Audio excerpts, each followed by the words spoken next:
Hello guys, welcome back to Academy of Earth Sciences. This is Akansha and you are watching part 2 of CSIR NET June 2022 previous year question solutions. So let's get started.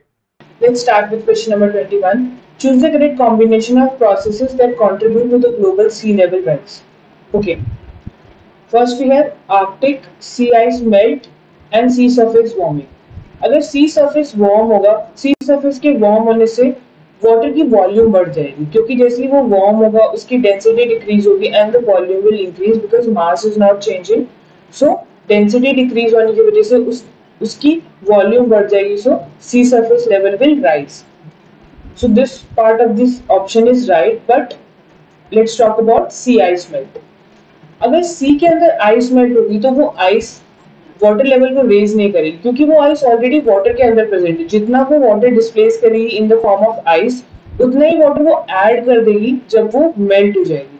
So sea ice will not raise the level of the sea.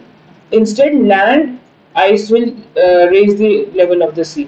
अगर land पे जो ice है वो melt होगी तो वो extra water add करेगी to the sea level, उसकी वजह से सी लेवल राइज होगा. So this part of this option is not right.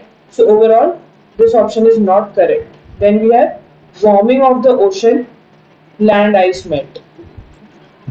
Land ice melt as I told you, land के ऊपर अगर आइस मेल्ट होगी तो वो एक्स्ट्रा वाटर ऐड करेगी to the surface of the सी. सी के अंदर एक्स्ट्रा वाटर ऐड होगा अगर लैंड आइस भी मेल्ट हो जाएगी. So this part of the option is correct. And warming of the sea, again अगर सी वार्म होगा तो डेंसिटी डिक्रीज होगी, मास सेम ही है, so volume will increase. So both these parts are correct. So this option is right. Let's see other options too. Antarctic and Arctic sea ice melt. Again sea ice melt will not add significant amount of water into the sea क्योंकि वो already सी के अंदर ही present है वो ice, so that will not add any more water to the sea. So this option is not right. Underwater volcanic eruption can raise the temperature of the ocean temporarily at a localized area जहाँ पे volcanic eruption होगा, but overall it will not contribute in any way to the increase in sea level and nor will earthquakes. So this option is also not right. So the correct answer is option B.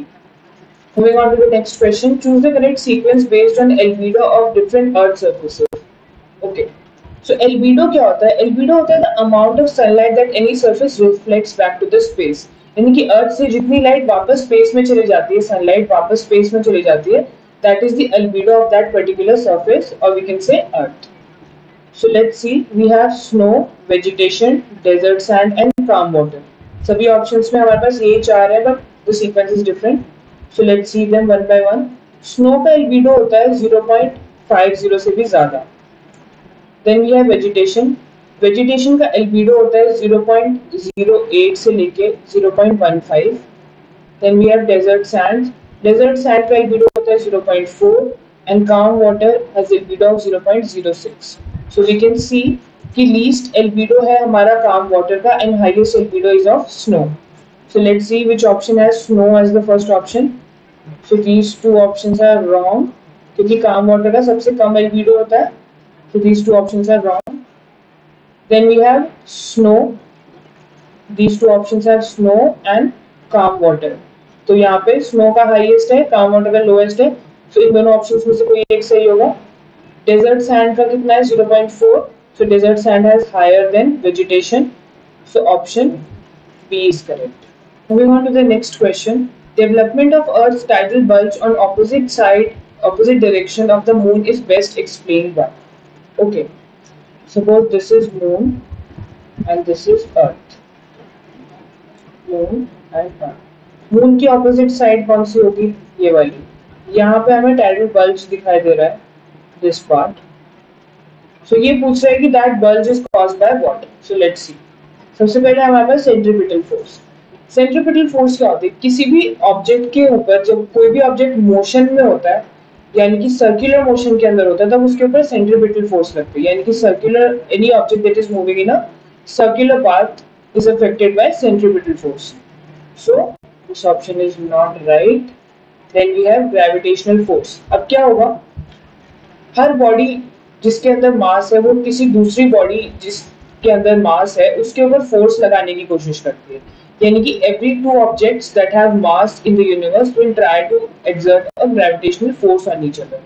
So moon का जो size है वो अर्थ से बहुत छोटा है, सो इसकी जो ग्रेविटेशनल फील्ड है वो अर्थ को इफेक्ट नहीं करेगी, यानी कि वो अर्थ को अपनी तरफ नहीं अट्रैक्ट कर पाएगा, but it will try to attract this water on the surface of earth. तो मून वाटर को अट्रैक्ट करने की कोशिश करता है जिससे कि एक बल्ज बन जाता है अर्थ के सर्फेस पर, and this bulge is caused by the gravitational force of moon. This is the right answer. Then we have centrifugal force. Again centrifugal force क्या होती है? अगर कोई object, suppose this object is moving in a circular path, तो इसके ऊपर एक force लगेगी जो इसको आउटवर्ड्स पुश करने की कोशिश करेगी। यू मस्ट हैव नोटिस कि हम किसी ऑब्जेक्ट को गोल गोल घुमाते हैं और जैसे हम उस ऑब्जेक्ट को छोड़ते हैं वो ऑब्जेक्ट हमेशा एक स्ट्रेट लाइन में जाता है, so that motion is caused due to the centrifugal force. So again this is not right. Then we have Coriolis force. Coriolis force क्या होता है? Winds और atmospheric circulations and ocean waves का direction change हो जाता है अर्थ की motion की वजह से। अर्थ अपने एक्सिस पे रोटेट करती है, उस मोशन की वजह से विंड डायरेक्शंस और ओशंस का जो डायरेक्शन है वो जैसे एक हेमिस्फीयर से दूसरे हेमिस्फीयर में जाता है वो चेंज हो जाता है क्योंकि earth is constantly moving. So Coriolis force can change the path of the circulations we can say, but it cannot produce them. So this is not right. So the correct answer is gravitational force of moon. Moving on to the next question. If mantle were richer in iron than the present, then it's okay. क्या है हमारे पास दो options हैं, gravity and magnetic field. ये gravity और magnetic fields के बारे में बात कर रहे हैं हर ऑप्शन में। यस ओके, सबसे पहले देखते हैं कि ग्रेविटी पे क्या इफेक्ट पड़ेगा।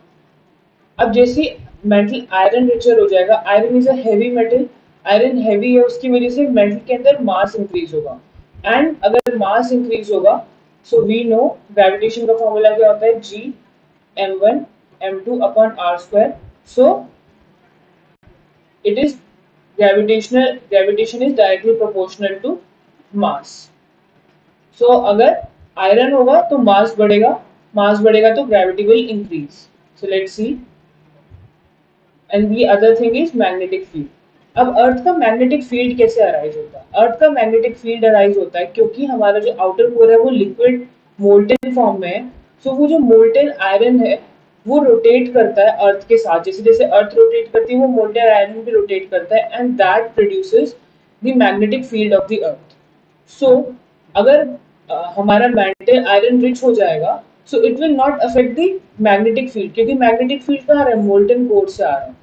सो अगर हमारा मेटल मोल्टेन होता और आयरन रिच होता तो हमारी मैग्नेटिक फील्ड बढ़ सकती थी।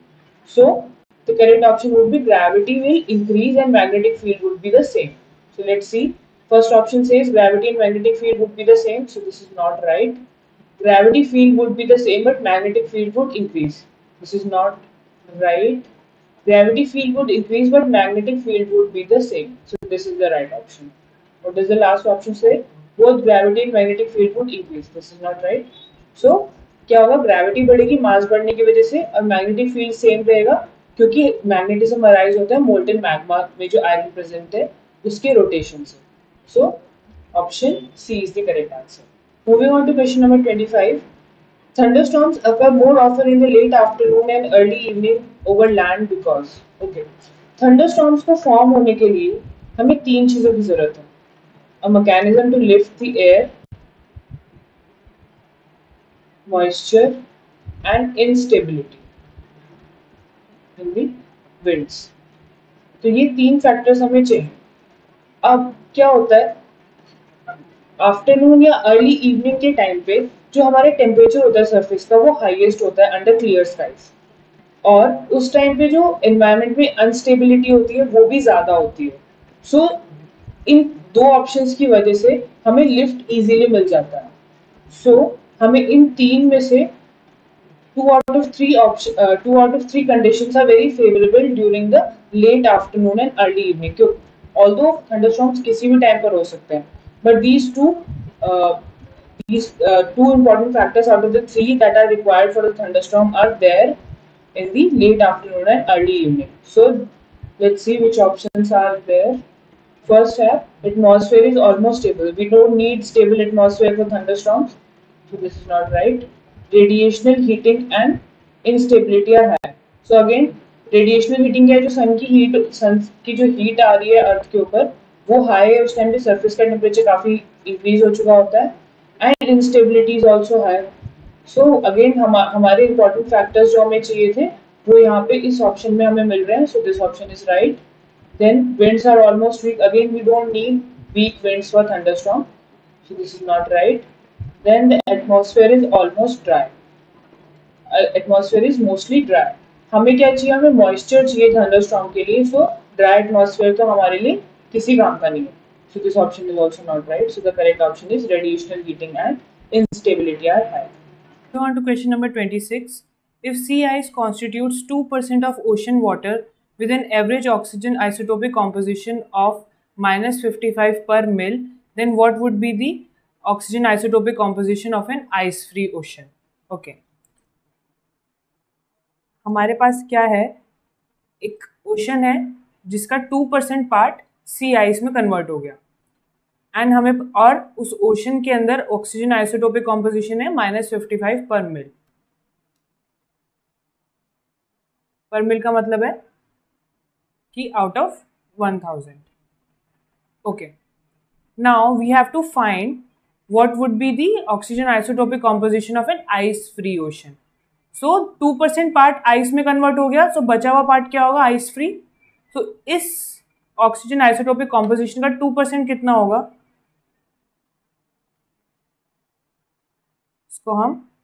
इसका हम 2% निकालेंगे, ये आएगा हमारा -1.1. अब ये जो -1.1 है पर मिल, ये -1.1 क्या है? ये वो वाला पार्ट है ओशन का जिसके अंदर आइस नहीं है, क्योंकि वो जो 2% पार्ट जिसमें आइस थी वो हमें ऑलरेडी दे रखा है कि 2% पार्ट में आइस है, तो हमने वो सेपरेट आउट कर दिया. So that 2% is the oxygen isotopic composition of the ice free ocean. So the correct answer would be option D. Moving on to the next question. Radiocarbon activity in a sample is found to be 1/4 of the initial activity. If the half-life of the radiocarbon is 5700 years, then the age in years of the sample is. Okay, very simple question. हमें initial का 1/4 अभी बचा हुआ है, half life दी हुई है. So let's see. Half life से हम डीके कांस्टेंट निकालेंगे. Half life we know is equal to 6.093 upon lambda, where lambda is the decay constant. ये हमें दे रखा है 5700 equal to simple calculation 0.693 upon 5700. ये आ जाएगा हमारा 1.21 into 10⁻². Let me write it down below. Lambda हमारा आ जाएगा 1.21 इंटू 10⁻⁻4. ओके, अब अगर हम इनिशियल को ले लें 1, अगर हम n0 को मान लें 1 और तो फिर हमारा प्रेजेंट कितना हो जाएगा? 1/4. So let's solve. n is equal to n0 e to the power minus lambda t. ये हमें पता है फॉर्मूला. इस फॉर्मूला में सिंपली हम ये सारी वैल्यूज पुट करेंगे. This n0 is 1, n is 1/4 equal to 1 into e to the power minus we know lambda is, and we have to find t. When we will solve this, the answer would come around 11400. So let's see. So the correct option would be option C. Moving on to the next question. The decrease in P wave velocity from approximately 13.6 km per second to approximately 8.1 km per second is known to be represented by which of the following discontinuity? Okay, let's see the diagram here. As you can see कि हमारे पास यहाँ पर है the speed is around 13 and then it is decreasing to around 8 here. and this is near the outer core and the mantle boundary. Okay, let's see what all options we have. First we have Ripeti. Ripeti is between upper and lower mantle. Okay, so this is not right because हमें कहाँ पे मिल रही है discontinuity देखने को, ये हमें mental और कोर के बीच में देखने को मिल रही है. Okay, then let's see Conrad. Conrad discontinuity basically crust के अंदर होती है. कॉन्टिनेंटल क्रस्ट के अंदर सियाल एंड सीमा दो कॉम्पोजिशंस होती हैं, उनके बीच में ये हमें देखने को मिलती है. So it is between sial and sima. This is aluminium rich crust and this is magnesium rich crust. So इन दोनों के बीच में कॉन्ट्रैक्ट डिसकंटिन्यूटी होती है. Then we have Lehman discontinuity. Lehman discontinuity हमें मिलती है inner and outer core. And Gutenberg discontinuity हमें मिलती है core mantle boundary पे. The boundary between mantle and core. So this one is the correct answer. Moving on to the next question. In a cloud formation mechanism, cloud base and cloud top respectively are represented by. Okay, let's see. हमारे पास first term is planetary boundary layer. Planetary boundary layer basically atmosphere का वो part है that is at the lowest and it is directly influenced by the surface phenomena. यानी surface पे जो भी phenomena होता है उसके effect हमें यहाँ पे planetary boundary layer में देखने को मिलता है. और ये यहाँ पे बहुत quickly weather change होता है. Even in an hour or so the weather can change. So but this does not represent either cloud base or cloud top. So this is not right. Then we have level of free convection. Level of free convection क्या होता है? ये वो level होता है जहाँ पे एक एयर पार्सल अपनी सराउंडिंग एयर से ज़्यादा वार्मर हो जाता है और यहाँ पे क्या होता है कन्वेक्टिवली ये एयर पार्सल बायोएंट हो जाता है and this represents the top of a cloud. So this part is right but this part is not right, so it's wrong. Then we have planetary boundary layer and lifting condensation level. Again planetary boundary layer हमने अभी समझ लिया. Then we have lifting condensation level. Lifting condensation level क्या होता है? ये वो level होता है जहाँ पे एक एयर पार्सल सैचुरेटेड हो जाता है और इसको हम यूज करते हैं as an estimate of the cloud base. So again this part is not right. This does not represent the cloud top. Instead, it represents cloud base. So this part is wrong. Then we have lifting condensation level and level of free convection. अब lifting condensation level क्या होगा? Lifting condensation level क्या होता है? अभी हमने discuss किया जहाँ पे एयर सैचुरेटेड हो जाती है और ये क्लाउड का बेस एस्टिमेट करने के लिए हम यूज करते हैं. So this half of the part is right. Then we have level of free convection. हमने अभी डिस्कस किया it represents the base of a cloud, it represents the top of a cloud. So both these parts are right, so this is the right answer. Then the last option is planetary boundary layer and level of saturation. So level of saturation क्या होता है? जब हमारी relative humidity 100% हो जाती है तब हम उसे level of saturation कहते हैं and it is a very necessary condition for precipitation. Precipitation तभी होती है जब relative humidity 100% हो जाती है. So correct answer is option 3, lifting condensation level and level of free convection. Moving on to the next question. Which one of the following places exposes Flysch type of sedimentary sequence? Okay. So Flysch sequence क्या होता है? These are a type of sedimentary sequence that are deposited in deep marine facies and they are found in the newly developing orogens, basically in the foreland basin of a newly developing orogen. So let's see where are these found. They are found basically in Port Blair and their age ranges from late Eocene to Oligocene. The correct answer is Port Blair. Moving on to the next question. The longest mountain chain on the earth is. Okay, let's see the lengths of different mountain chains. Himalayas extend up to in length of 2,400 kilometers.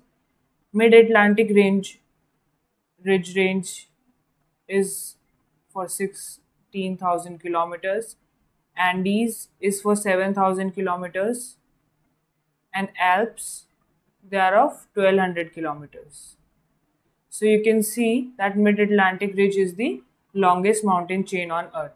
But अगर question में पूछा होता what is the longest mountain chain on land, तो हमारा answer क्या होता? Andes. But it is asking longest chain on earth. So mid-Atlantic ridge is the correct answer. Moving on to the next question. How is the concentration of dissolved organic matter comparable to particulate organic matter in open surface ocean? Okay. So यहाँ पे दे रखा है DOC, dissolved organic matter, and POC, particulate organic matter. Actually, DOC is dissolved organic carbon and POC is particulate organic carbon. So let's discuss this. तो क्या होता है? हम basically DOC and POC are basically organic carbons, बस इनकी particle size में difference होता है। डॉक के केस में क्या होता है? डॉक के केस में 0.22 से लेके 7 माइक्रोमीटर का एक फिल्टर हम लेते हैं। इस फिल्टर के थ्रू जो पार्टिकल्स पास हो जाते हैं उनको हम कहते हैं डॉक, डिसॉल्व्ड ऑर्गेनिक कार्बन। और जो पार्टिकल्स फिल्टर के ऊपर रह जाते हैं, यानी कि जो फिल्टर आउट नहीं होते, उनको हम कहते हैं पीओसी या पार्टिकुलेट ऑर्गेनिक कार्बन। अब इनके अंदर क्या होता है? जो पार्टिकुलेट ऑर्गेनिक कार्बन होती है, it is way higher than the amount of DOC. So let's see which option is correct. DOC is greater than equal to POC. This is not right. We have the particulate organic carbon is more in the ocean as compared to the dissolved organic carbon. So this is not right. Then we have DOC is less than POC. So this can be right, but it is also saying less than equal to. But ऐसा नहीं होता, जो particulate organic carbon होती है उसका amount बहुत ज़्यादा होता है as compared to the dissolved organic carbon. So this is also not right. DOC is approximately equal to 10 times of POC. This could be correct. Last option is, it is saying the particulate organic carbon is less, because अगर हम DOC को 10 से multiply करेंगे तब ये POC के equivalent आएगा. So this is not right. So the correct answer would be option C. Moving on to the next question. Which one of the following is the fastest moving plate? Okay, let's see the speeds of different plates. Nazca has a speed of 79 millimeter per year. Let me write it again. Millimeter per year. Eurasia has a speed of 7 to 14 millimeter per year. Africa is a bit faster. It has a speed of 2.15 centimeter per year. And North America is the fastest plate with 2.3 centimeter per year speed, which is approximately equal to 1 inch per year. So the fastest plate is North American plate. Moving on to the next question. Which of the following meteorites are compositionally and texturally similar to terrestrial basalts? Okay, let's see. First we have iron meteorites. Iron meteorites contain a lot of iron and nickel alloys, and they are also called siderites, but they do not have composition similar to terrestrial basalt, so this is not right. Then we have carbonaceous chondrites. These are the most primitive material in the solar system. They are primitive, they contain lot of carbon, but they do not have composition similar to terrestrial basalts. So this is not right. Then we have enstatite chondrites. Enstatite chondrites contain enstatite and they do not have any amount of iron in them, and they are very rare to find, and they are highly reduced meteorites.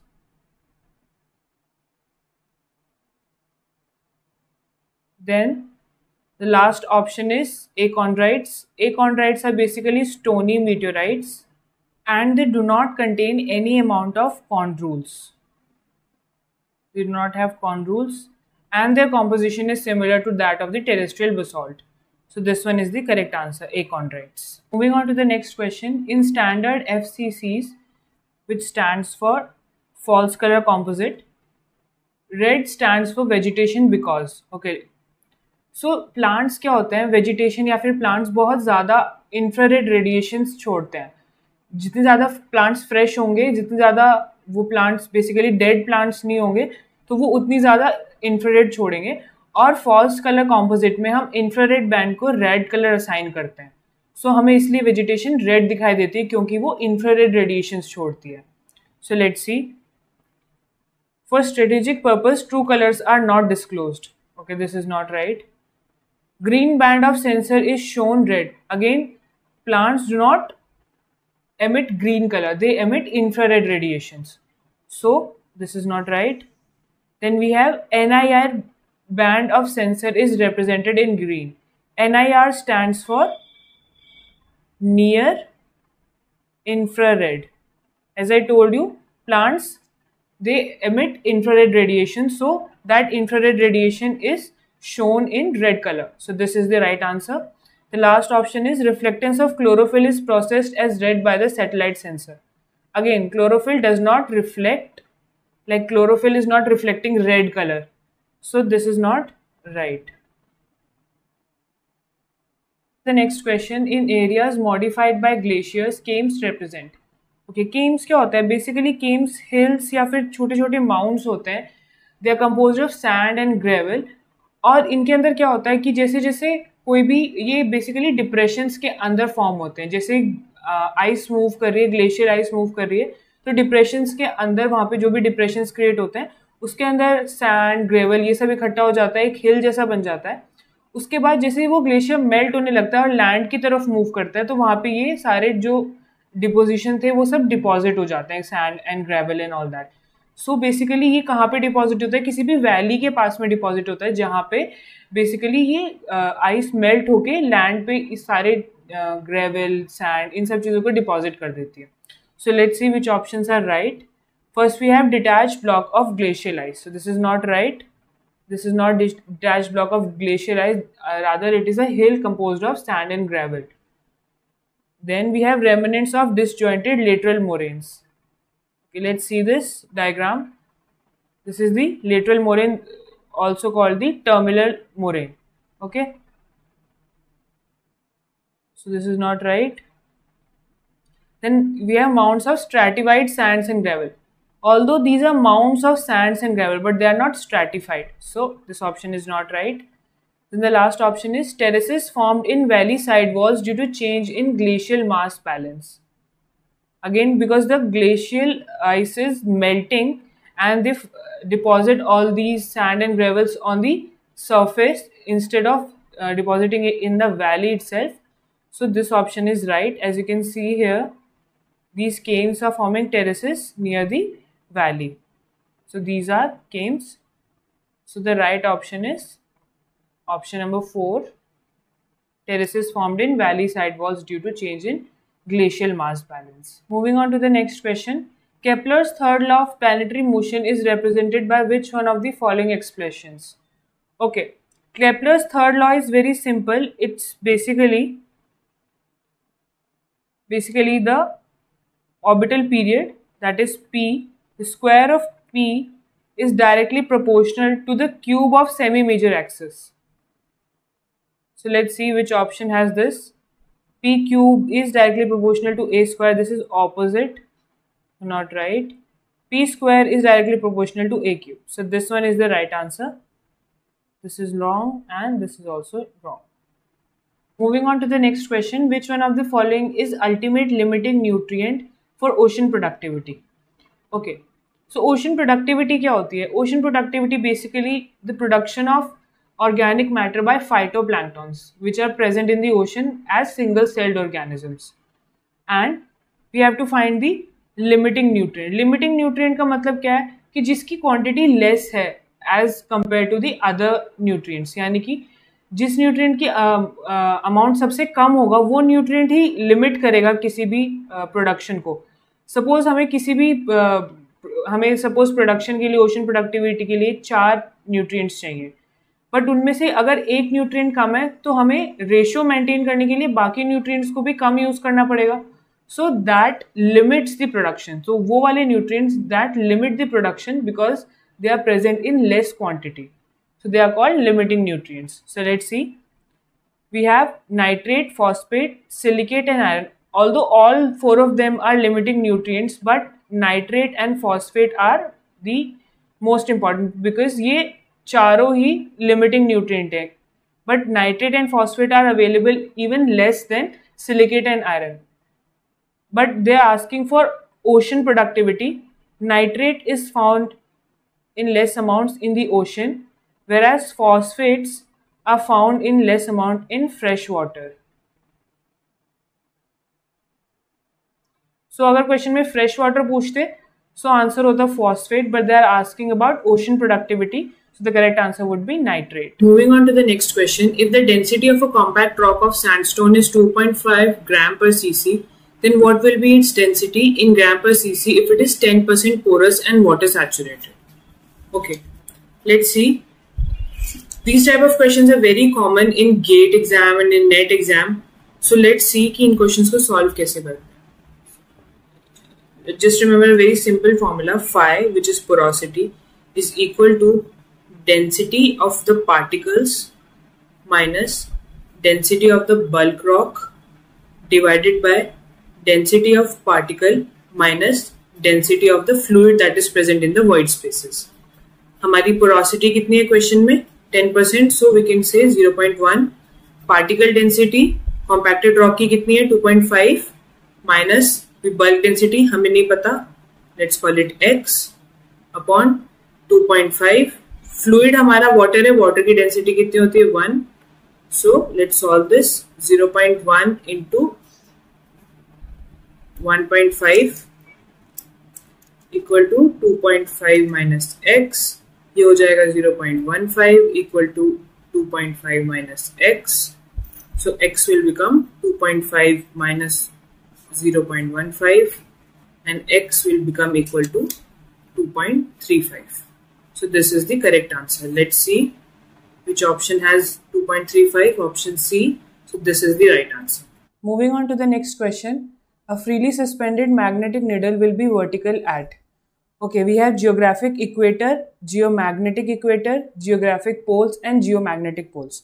So let's see कि actually में ये कहाँ पे located है. Okay, magnetic pole, this red line here, this is magnetic pole here. This is perpendicular to the geomagnetic equator, this one.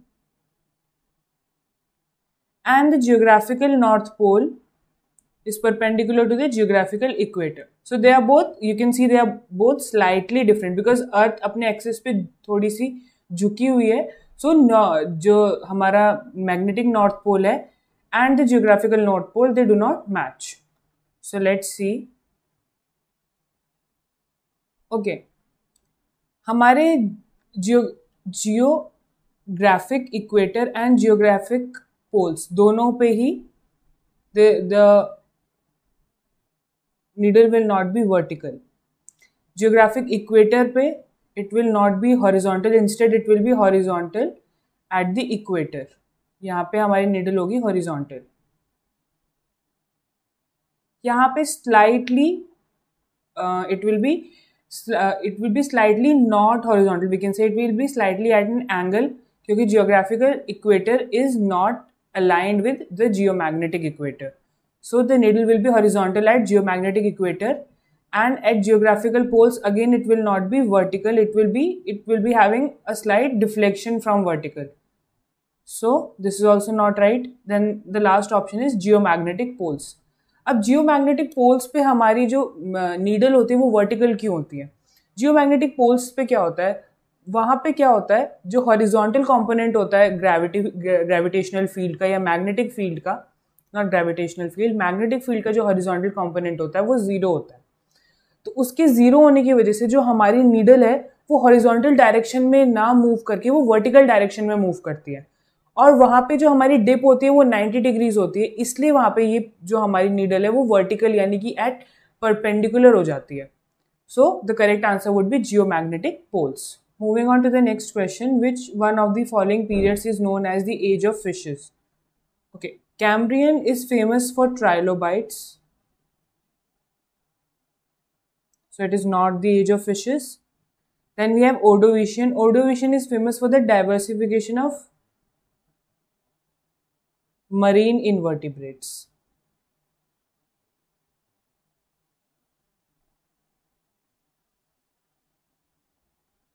Okay. Then we have Silurian and Devonian. So the fishes originated in Silurian,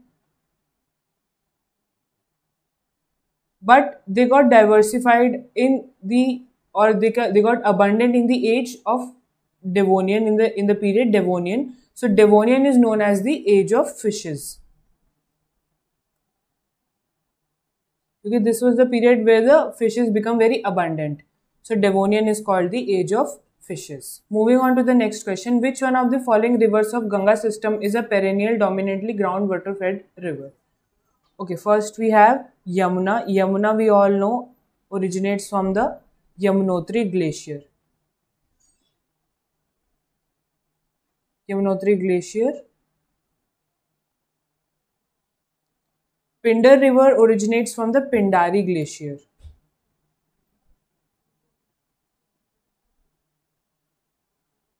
And Son river originates from Amarkantak hills.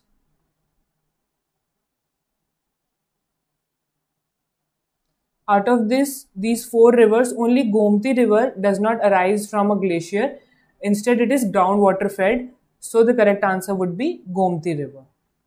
Moving on to the next question. Which of the following is not an example of isomorphic mineral pairs?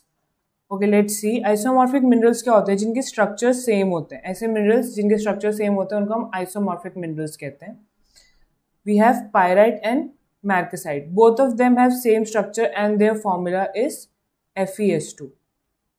Then we have barite and anhydrite. Both of them have same structure and barite is BaSO4 and anhydrite is CaSO4. So they have same structure. Then we have calcite and siderite. Again, they also have same structure. Calcite is CaCO3 and siderite is FeCO3. Then the last is rutile and pyrolusite. Rutile is actually isostructural with cassiterite. And the formula is SnO2, whereas rutile is TiO2. So the correct answer is rutile and pyrolusite. Moving on to the second last question of the video. How does the depth of ocean relate to the age of ocean floor? So, ocean floor की जो depth होती है, age के साथ साथ ocean floor की depth काफ़ी नीचे चली जाती है. Isostatic adjustment की वजह से, density increase होने की वजह से, और जैसे जैसे हमारा ओशन जो है न्यूली फॉर्म्ड ओशन है वो जैसे जैसे कूल होता जाता है उतना वो ज़्यादा कॉम्पैक्ट हो जाता है, उसकी डेंसिटी बढ़ जाती है एंड आइसोसेटिक एडजस्टमेंट की वजह से वो डीप हो जाता है. यानी कि एज के साथ साथ हमारा ओशन फ्लोर की जो डेप्थ है वो इंक्रीज होती है. बट ये जो रिलेशन है ये वैलिड है until the age 55 million years. 55 million years के बाद ये जो रिलेशनशिप है ये बहुत स्लो हो जाता है. यानी कि जो एज है वो बहुत एज के साथ साथ जो डेप्थ है वो बहुत धीरे बढ़ती है. सो उसको हम नेग्लिजिबल कंसिडर कर सकते हैं. So the relationship is valid until the age of 55 million years only. So let's see what are our options. It does not increase with age, it decreases with age. So decreases with age सही हो सकता है. Then we have it is independent of age, that is not true. And we have it decreases until 55 million years. So this option is more accurate. Although it decreases with age, but 55 million years के बाद ये जो relationship है ये उतना linear नहीं रहता है. Instead the rate of decrease of the depth is very slow. So the correct answer would be option D. It decreases until 55 million years. Moving on to the last question of the video. The mean sea level on the earth is best approximated by which one of the following? Okay. So let's see. First we have Everest spheroid. Everest spheroid is basically a geodetic reference datum for India. So it is geodetic reference datum for India. Then we have oblate spheroid. Oblate spheroid is the approximate shape of the Earth. So it is the shape of Earth. Then we have WGS-84. WGS-84 ellipsoid is basically it is used for GPSs. It is basically a reference system that is used in GPS. And the last is geoid. So geoid is the shape that the ocean surface would take under the influence of gravity, and it represents the mean sea level. So this one is the correct answer. Thank you guys for watching the video. If you like the video, give it a big thumbs up, and if you have any questions or queries, write it down in the comment section below, and we will be bringing content like this very regularly. So do follow and subscribe to our channel, and I'll see you in the next video. Goodbye.